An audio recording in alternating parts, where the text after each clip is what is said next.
Greetings and welcome to another edition of Medical Update.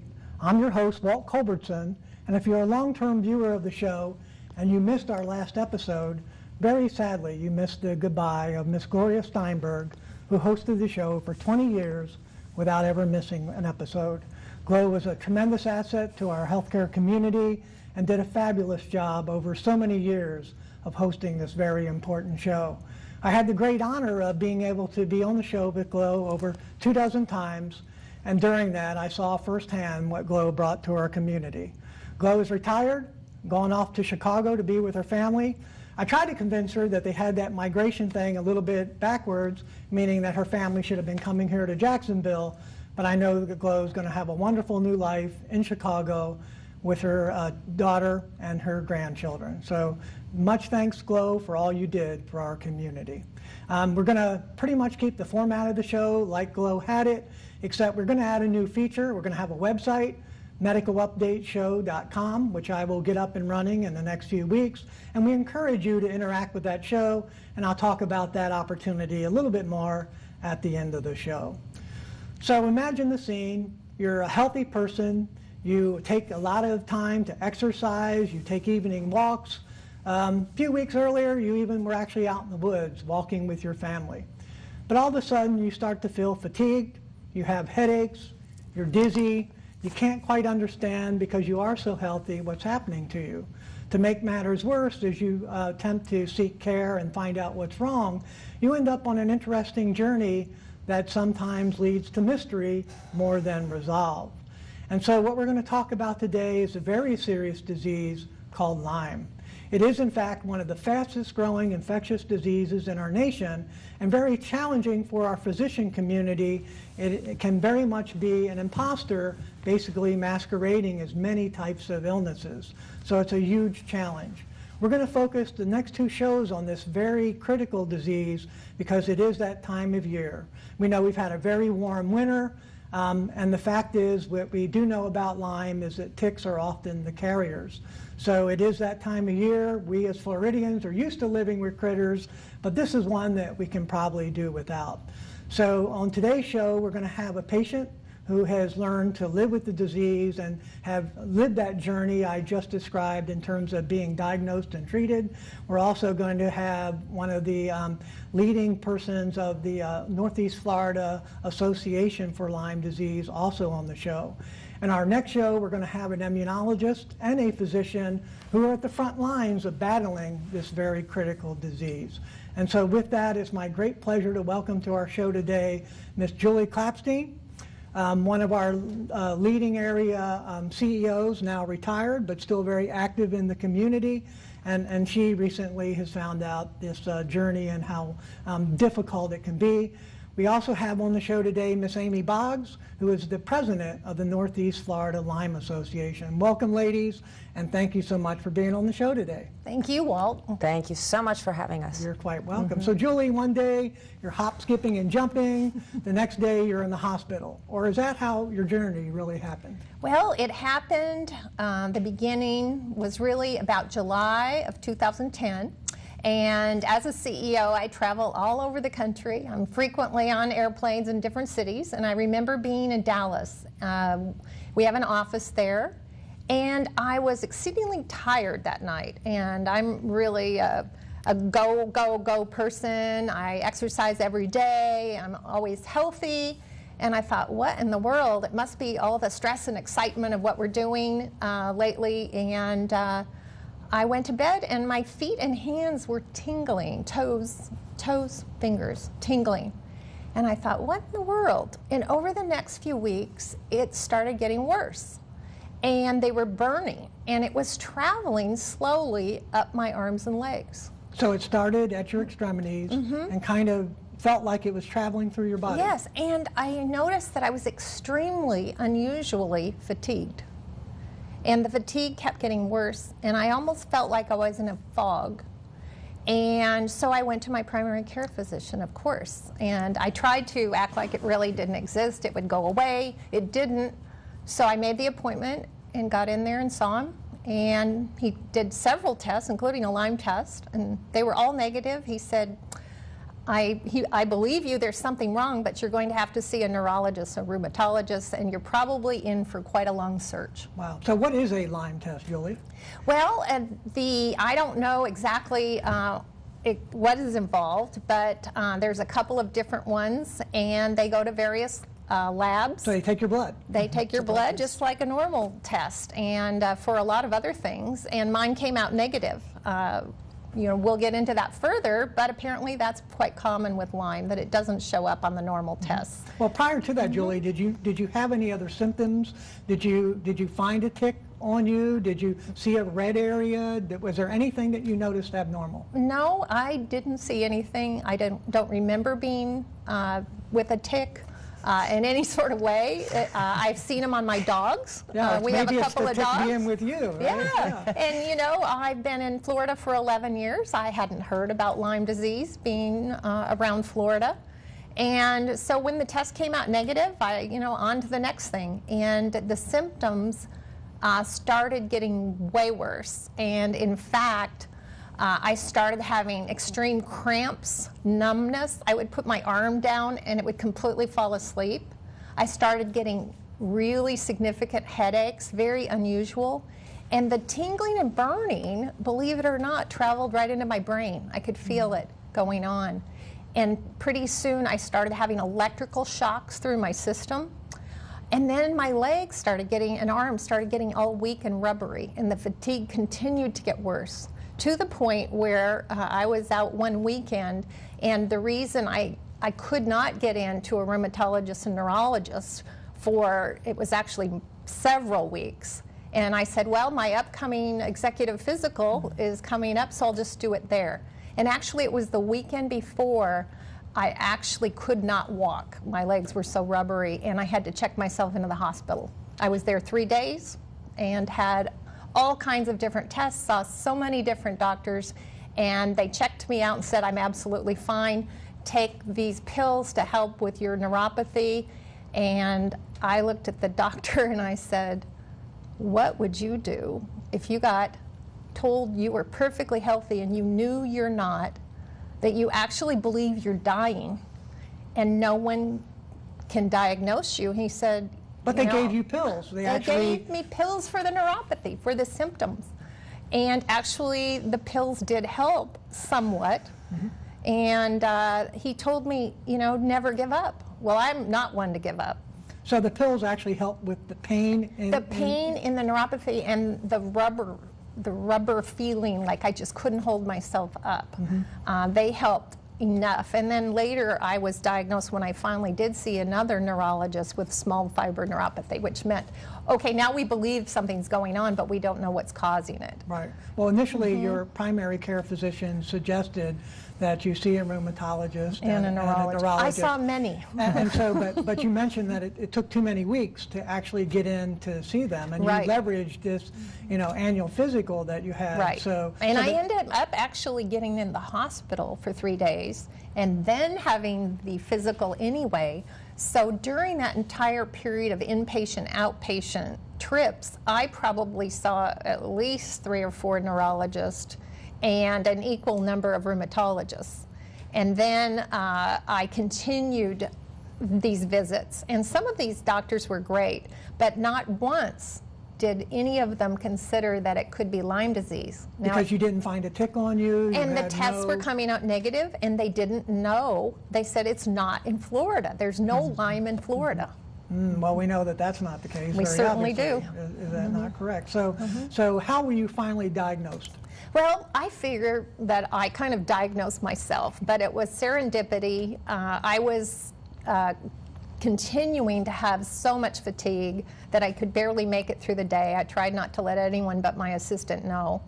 And I said, I have to keep researching. So every moment that I wasn't asleep and fogged out and couldn't remember people's names, or even talk in the evening, I continued to do research. And the MRI that I had, actually the radiologist wrote on there, on the report, and of course I demanded to see it, looks like MS or Lyme.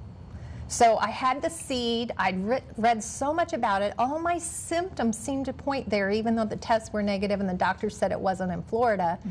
And I was in a business meeting, and a business person that came in to meet with me said, you know what? I know about the Northeast Florida Lyme Association, and you sound like you have Lyme. And you need to see my friend, Aimee Boggs. And basically that was the starting point to really understanding what you had. As far as I'm concerned, it saved my life. Holy. Now, what kind of tests? You mentioned all these tests you had, MRI, blood work. Yes. What else did they try to actually do to diagnose you? Well, they tested me for mercury poisoning, syphilis, AIDS, genetic testing. They were very aggressive at all the things that I'd been tested on, and I did go through 2 Lyme tests called the Western blot, and they didn't pick it up there. But apparently this is quite common, that it shows negative on these tests over and over. And I didn't know that at the time. You know, you believe your doctor and what they're telling you, and that, you know, they know. Of course, I know enough to do research on my own, which I had been doing. But finally, when I got to Dane, he said, you know, you may very well have Lyme. And I went to the Northeast Florida Lyme Association meeting. I got in to see a Lyme literate MD, and Dr. Shirley Hartman, who you'll have on the show. And she said, this is a clinical diagnosis. It is very high likelihood you have Lyme. She has some additional tests, and she called me, and I remember the excitement in my husband and voice, because now we're talking 18 months of no diagnosis, anxiety, you know, all of these things getting worse and really affecting my life and my job. And she calls you and say, you have it. And then I just didn't even believe it until I took a round of antibiotics, and all of a sudden the fatigue lifted. Right. Well, we'll And definitely I talk just couldn't more believe about it. what they actually did and how they Yes. got you going. But Aimee Boggs, I think that must be some relation, I'm assuming. And Aimee, I'm also assuming that as a child you did not want to grow up to be president of the Northeast Florida Lyme Club. So tell us no a little inkling. bit about how you got involved and your connection to Dane. Well, he is my husband. Married a very long time, and have enjoyed a very active lifestyle. We're both athletic. Dane's a great cyclist, skier, and it goes back a number of years. And he just was chronically fatigued, profound fatigue, needing to sleep hours each day, and sadly, upon getting awakening, still the exhaustion existed. So this had been going on for a very long time, and yet trips to the general the doctor were indicating there was nothing wrong. Basically, he was getting older, and maybe he was just depressed. And this went on, and finally, it was to a point where he consulted with another doctor, and very gratefully, this doctor suggested, though she had not really treated people for Lyme disease, she suggested that he might be tested for Lyme disease. And we're very grateful today. Didn't realize how infrequent it was, but he did test positively. We believe Dane had probably had it for years, and maybe had 2 separate encounters with a tick, because we do remember that one time it exhibited. And in about 40% of the cases, less than half, the actual site where the tick would be make contact, it can leave what is called a bullseye rash. But majority of cases never will see a rash, may never even be aware that they've been bitten by a tick, just as Julie has no information about that. So Dane did actually see that? He did, in fact, but it was explained away as a spider bite. But he had many years previously, exhibited the symptoms of Bell's palsy, which can be a reaction with Lyme disease. But again, he powered through, and then must have just, sometimes when your immune system can be compromised, your symptoms can really flare up. So fast forward. But what time frame was that, Aimee? This was going on in 2005. 2005. And you lived here in Florida? Oh, yeah, oh yes, in Florida. Yes. So there's no question he contracted the disease here in Florida. Yeah, there could be a little bit debate as to when he thinks he was initially, but the second time that it happened, we were absolutely not traveling, and that's when we know that he had exhibited the bullseye rash. So what did end up happening, he got this positive Lyme test, and we were elated, just as you were. And again, that was a blood test? His was a blood test. It was, which there are certain labs that are known for being more sensitive with Lyme disease. There's actually a lab in California that was recommended to use. So we had a name of a disease, which neither of us knew very much about. We weren't really telling anybody. But then we thought, okay, we've got a disease. Why don't we go to another institution here locally, since this doctor really doesn't treat it? And I'll never forget, I went on this appointment with Dane, and we were sitting in the office, and the doctor came in, and we explained that he'd just been diagnosed with Lyme disease, and the doctor took one look at Dane and said, well, I can just look at you and tell that you don't have Lyme disease. And we both looked at each other, and we were just incredulous, like, what do you look like when you anyway, right. So it was what I often refer to as entering the twilight zone. It really began that afternoon. And certainly that physician said, that they would discount the test results that we had gotten, and they would need to do their own round of testing. And wouldn't you know, that testing showed up that he tested negative for Lyme. So we left that meeting really just wondering, oh my goodness, we're no closer to... Well, you had to be so confused because on one hand you had the diagnosis, on the other hand you had a follow-up that said, no, you don't have it. By those that we consider and like they could really look at him and tell, just by looking at him he had Lyme or not. Right. But yeah, so what did you do next? Well, I called a friend. Okay, and that's what women do. And called a friend, and she said, well, how'd your appointment go? And I said, you're not going to believe it, but they've told Dane that he doesn't even have Lyme disease. She said, stop right there. She said, I know a woman who nearly died of Lyme disease. She was being treated by another physician but wanted to get local treatment and had the exact same thing told to her. So you need to call this woman. And truly, she saved our life. And was that a physician? No, this was a woman who was living in San Marco and who had been treated for Lyme disease, but she was not treated locally, and she traveled to Fort Lauderdale, and that was the Dane's start to getting treatment for the disease. So he figured he would, and he would travel monthly to Fort Lauderdale, and was treated by a Dr. Nina Perlmutter, who was a specialist, you would say, in Fort Lauderdale, of all places.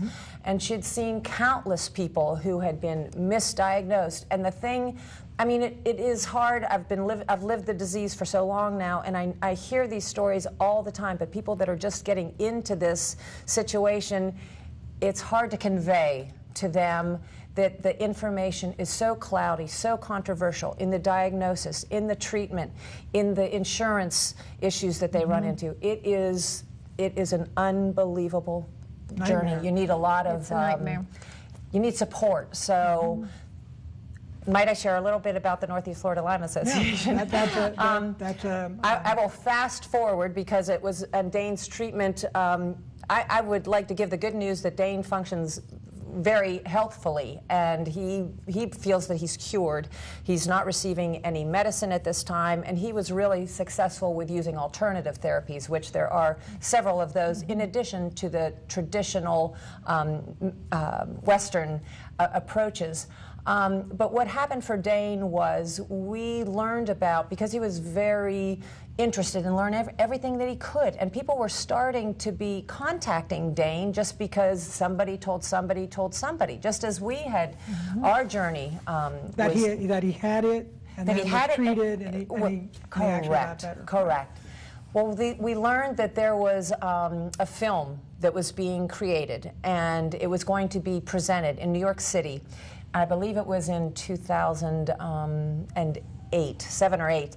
And he was interested, and Dane's not much of a New York City kind of guy, but to see this film, he was very interested in traveling to New York, where we would see the film called Under Our Skin, which is an award-winning documentary which does a fantastic job of chronicling several patients and all the nightmares, ups and downs, ins and outs, and really brings forth the story that is hard to convey. It's a long film, but it does a masterful job. And he felt so passionate that this needed to be shown to the general community because people needed to be made aware of it.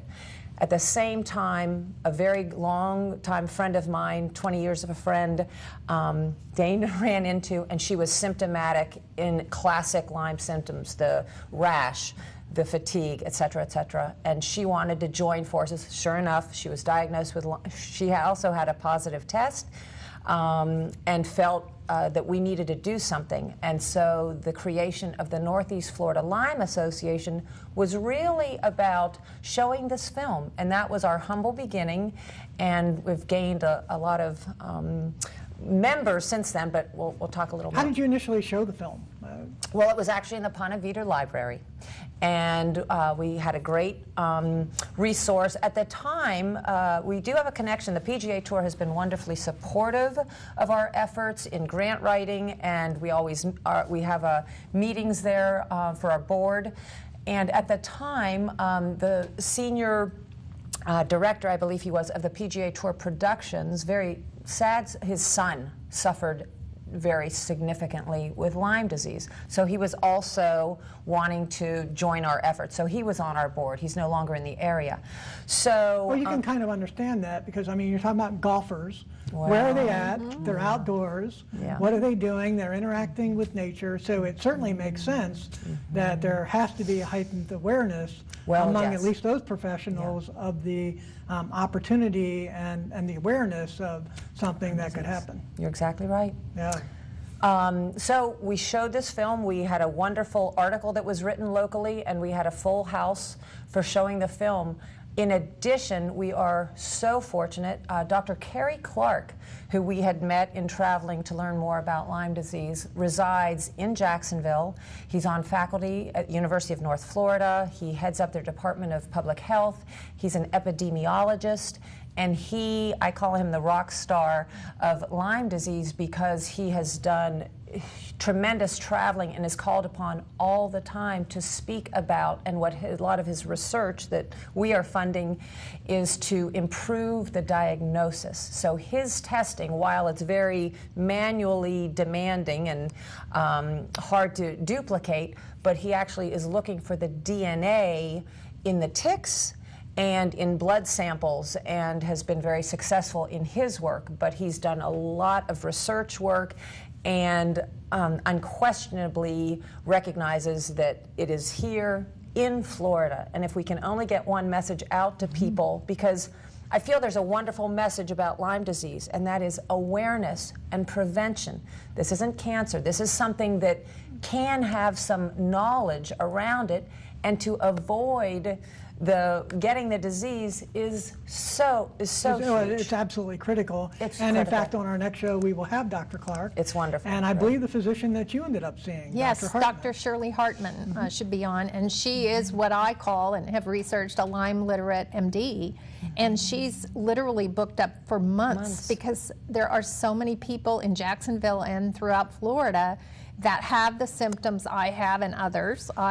I had it go into my central nervous system, but there are many other symptoms of this disease, and the doctors, I think some, not enough, but some are starting to realize that the things they're calling MS, chronic fatigue syndrome, fibromyalgia, may in fact be Lyme. And why not go through a few rounds of antibiotics and find out, like I did, that in fact it is treatable. Right. Because the medicines that they may give you to treat these other things actually could be detrimental if you have Lyme. And maybe even mask it. And mask it and cause even worse symptoms and reactions. What is Dr. Hartman's specialty? Well, I'll let you talk about that, Aimee. Well, it's another interesting story. Andrea King, the fellow board member, Andrea was her physician. Board member of the Northeast Florida? Member of the Northeast Florida Lyme Association. And Dr. Hartman was her physician. And Andrea took the film that I'd spoken of, Under Our Skin, to Dr. Hartman to just get educated on it. And Dr. Hartman was absolutely aghast. And her awareness was huge after that point. But come to find, and she's told us on repeated occasions, when continuing education that's offered to physicians, when they even get on the topic of Lyme disease, which is a very miniature exposure even about the disease, they pretty much wipe out the existence of Lyme disease in the Southeast, not just Florida. So it's never been, and to the defense of many physicians, they are told. And if they had never heard about it in medical school, because it wasn't really widely known, it's not a disease that's gotten a lot of attention. Well, again, it's been emerging from the standpoint of even understanding that it is a disease and that it exists not only up north where a lot of people think, but down here in Florida. So is that a big focus of the Northeast Florida Lyme Association, is not only being a resource and education for patients, but physicians as well? We want it to be so, yes, that so much, and it's very difficult to find physicians. Hence, my husband traveled to South Florida. We have identified, and we do provide for inquiring people with the Northeast Florida Lyme. We give them a list of physicians in and around Florida that they can, who represent themselves as treating Lyme. Many physicians really aren't familiar with it. So that's your education opportunity. So do you have a website? We do. And what is the URL? Oh, it's www.nefla.org. Oh, it's a great. That's a great. NEFLA.org. Can't get any easier than that. And I think also, Walt, it's great because it actually appeared an article in the Wall Street Journal about a week and a half ago. So some physicians are getting educated, just more an article about ticks and about this about being, Lyme disease and the again prevalence. with the warm weather, this is going to be a very difficult season for the opportunity, unfortunately, for Floridians and others to catch this disease. So very quickly, what can people do? Do you watch your pets? Do you check for ticks? What's the best thing to do? Absolutely. So often, it is amazing how people are very commonly unaware or think that they've never been exposed to a tick. But remember, your four-legged animals are outside and exposed. Also, children. Children are really at risk. They're out tumbling in grasses. They get close to ticks all the time, may not be aware of it. So check yourself. Check your clothing. Check your clothing. Especially when you come in from outside. From outside. And the other thing to realize is I just recently got a call from a friend who was walking in a guana and found one tick one day, another tick a few days later. So they can stay on you and you're just not aware of it. But to remove the tick, that's a question that we're often asked. Number one, you do not want to squeeze the tick, but you want to get as close with a fine tweezer and get as close to the skin to remove the tick. Save the tick. Now, is that all information that you offer at your website? Oh, yes, absolutely. We have all kinds of great information about removing the tick, about how to just be looking for it, other symptoms of this disease. You touched on many, but this disease can, as you said, masquerade as But the starting point is for folks to go to your website. Absolutely. Very yes. good. Well, NEFLA.org. That's a great way to conclude the discussion. And again, thank you both so much for being here and being regional pioneers at helping folks understand that. We'll get to your website. All right. Well, again, this has been another edition of Medical Update. We are going to have a new website, www.medicalupdateshow.com, and we definitely want to hear from you. We want your information, and we want to learn more about how we can help you at Medical Update. Until we see you again, have a great day. You're watching Public Access on Xfinity 99, exclusive programming for Jacksonville Xfinity subscribers.